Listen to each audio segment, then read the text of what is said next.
Hey everybody, Scott Chanel here. Just going to go over my lesson plan that I made for Aviation 420.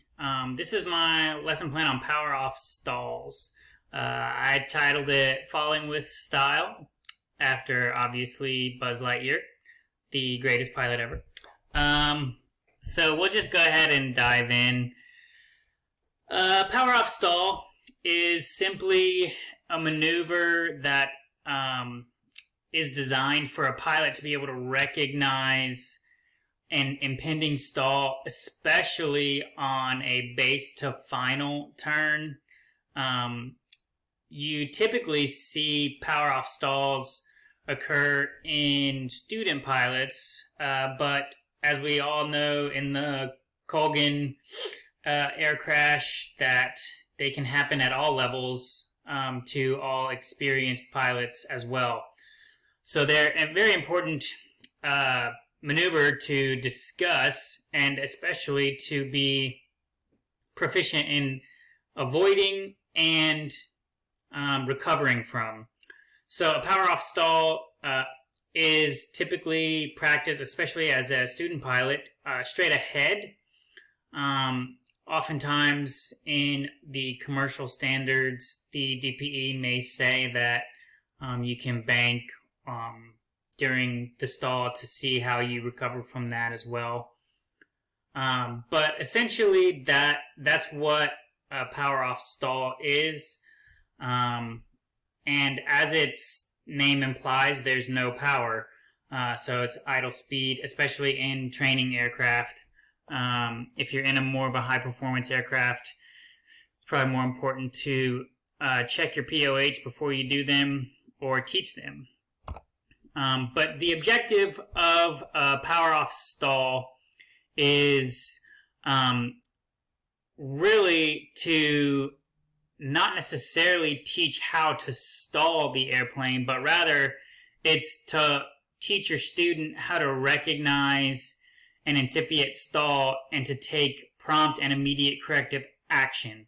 So performing the stall is not as important as it is to recover and recognize and be able to acknowledge an impending stall.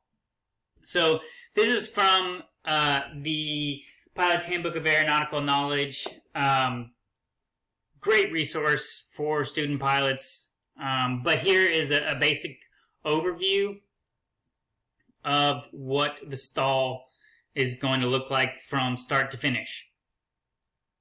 And it's important for me as a CFI to explain to my student what's going to happen, and that way they're not caught off guard and afraid or begin overanalyzing everything. Can be a cause of anxiety for students.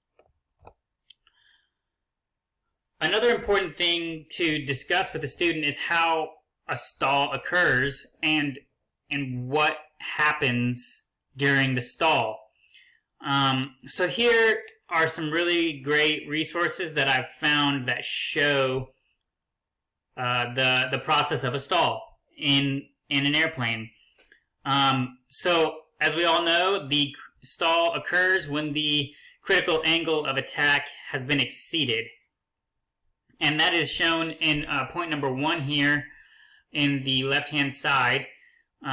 You can see that as the angle of attack increases, the turbulent airflow begins to creep up towards the front of the airfoil. And depending on the aircraft that you're teaching in, you may have this angle of attack indicator here that corresponds with the angle that the wing is actually hitting the relative wind. But that's important to talk about to a student. So here we have a angle of attack that occurs from 16 to 17 degrees. And as you can see, even though it's just a 1 degree difference, that's the critical angle of attack being exceeded there. Now, as we stall the aircraft, what we're going to see is that in a trainer aircraft with the rectangular wing, it's designed so that the stall occurs at the root of the wing, which is close to where the pilots sit. So you can see that in number 2 here, that even though the stall has occurred, the ailerons are still producing lift and the ailerons are still controlling the aircraft, which is very important because a wing root stall happening before the wing tip is a way that the aircraft avoids spinning. Number 4 here shows the example of this root stall. Now, there are some steps. First and foremost, we're going to get started at an adequate altitude, and the standards are to recover no lower than 1500 AGL. It's important to know how high you are in relation to the ground at every moment of the flight. So you want to start the maneuver with an adequate altitude. You'll do your clearing turns, begin putting your landing gear down, turn your carb heat on.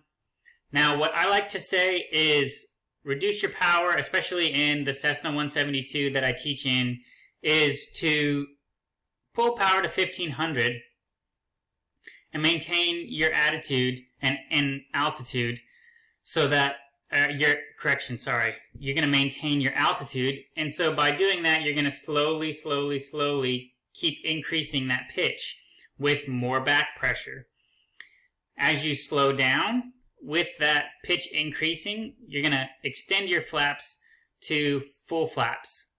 Now, once you are at full flaps, you can pull power to idle and begin a stabilized descent to simulate a landing.